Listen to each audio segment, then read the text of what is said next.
We receive miracle.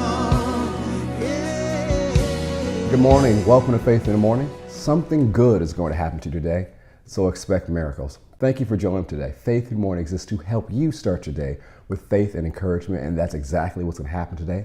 Happy Holy Week. Thank you so much for streaming Faith in the Morning today. In the show notes in the description, you'll see our 2023 Faith Family Confession, as well as the link to watch my interview with Kelly Copeland. I have the great honor, privilege of being her guest on The Kelly Show this week. So if you haven't watched it, go ahead and stream. I've already heard so much great feedback for so many of you who watched it. And if you haven't watched it, I encourage you to go watch it. It's available through this Saturday.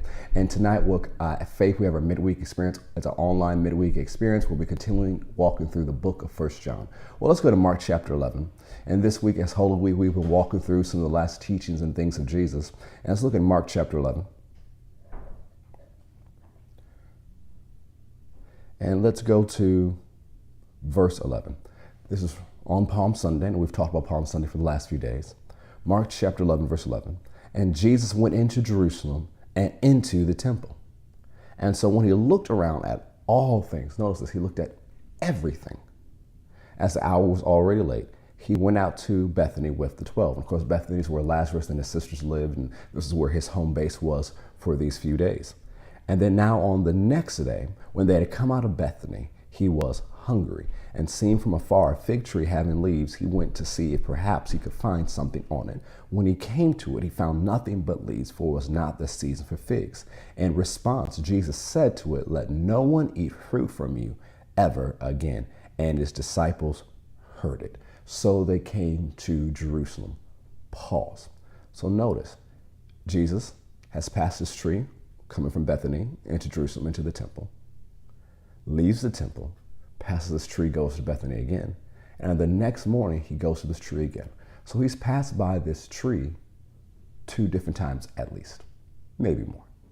And remember, he's already gone to the temple once. So everything we're about to see with this tree and this temple is not Jesus's first time encountering these things. Now, why did Jesus do what he did? Did he just do stuff to do it? No. He said, "I only say what I hear my Father say. I only do what I see him do." So what Jesus is about to say to the fig tree is in response to his time with the Father. What Jesus is about to do with the temple, which we'll cover tomorrow, is in response to his time with the Father.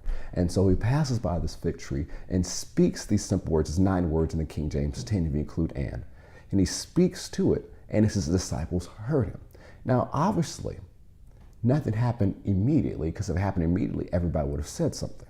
Now, when we look into it later, it happened by the next day, so it happened within 24 hours. Now, you have to imagine if you're one of the apostles, disciples walking with Jesus and seeing Jesus speak to a tree, you're like, "Dude, bro, what are you doing? Why are you talking to trees? Okay, yeah, you talk to the wind and the waves and calm down, but why are you talking to plants now? You're hungry, you're talking to plants. This seems kind of weird." But they noticed it, they saw it, and they kept moving. We'll get to the cleansing of the temple tomorrow, so let's skip down to verse 20. Now in the morning, as they passed by. So notice, they passed by that night when they went by, but they didn't see anything or say anything. But the next day, as they passed by, they saw the fig tree dried up from the roots. And Peter, remembering, said to him, "Rabbi, look, the fig tree which you curse has withered away." So Jesus answered and said to them, "Have faith in God." So say it out loud, put it in the chat. Say, "Have faith in God." Come on, say it out loud, put it in the chat. Say, "Have faith in God." "For assuredly I say to you, whoever says to this mountain, 'Be removed and be cast into the sea,' and does not doubt in his heart, but believes that those things he says will be done, he will have whatever he says. Therefore, I say to you, whatever things you ask when you pray, believe that you receive them and you will have them." So these words, these simple words to the mountain and these simple words to the fig tree, where do they come from? Do we just make them up? Do we just pick our own words? No. These words that we're supposed to speak to situations come from our time with the Father.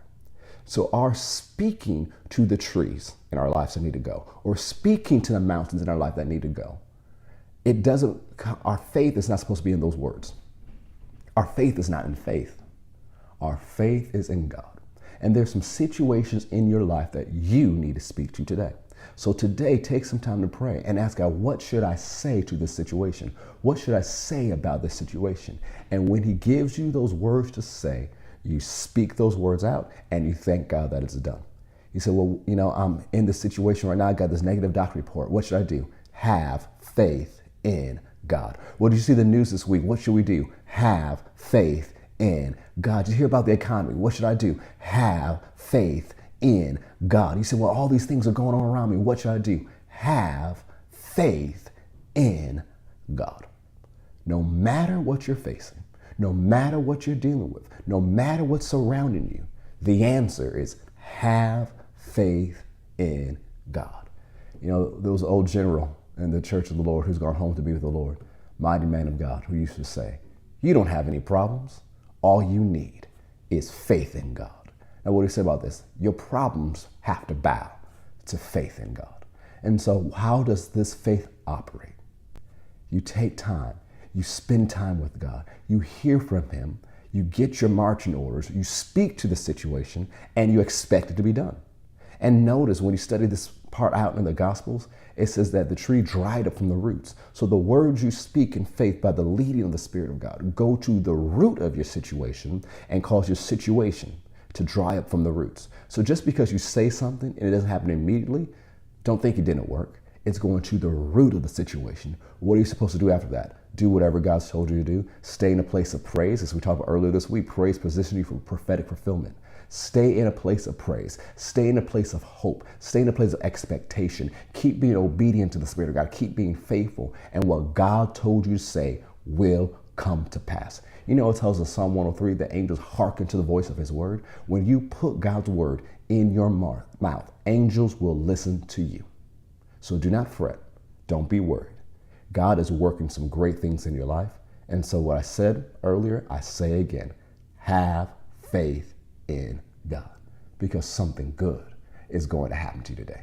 So expect miracles. Thank you for joining me today. If you haven't already, subscribe to us on YouTube, Apple Podcasts, and Spotify, and check out my special interview with Kelly Copeland this week on The Kelly Show.